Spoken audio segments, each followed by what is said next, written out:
Well, this week, as we continue our series in Daniel, we're going to be looking at on Sunday when Daniel comes up against Nebuchadnezzar and confronts him with a dream that he's asked Daniel to interpret. And Daniel knows what the interpretation is, and it's not a good thing for Nebuchadnezzar. Nebuchadnezzar is going to lose his mind, and he's going to be out in the fields like a cow for years, and all of this stemming from Nebuchadnezzar's pride. You know, sometimes we have something that God tells us, that the Bible tells us, that we know is going to hurt or not feel good to other people around us if we tell them what it says.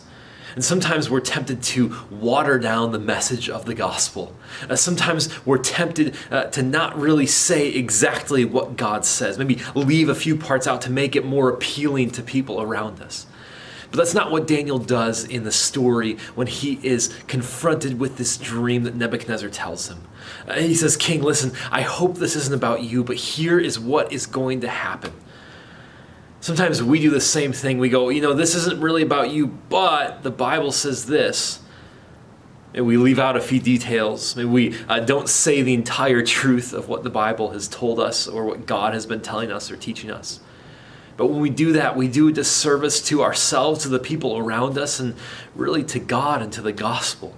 Because the gospel is true.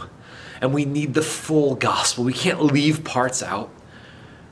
When we have the full gospel, we have what God really intends for us and those around us.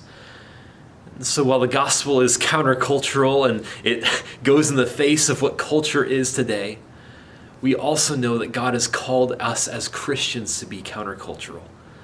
We're not to be conformed by the world. And that means that sometimes there might be situations that we find ourselves in. We're following the gospel. We're proclaiming the gospel. We're sharing the gospel.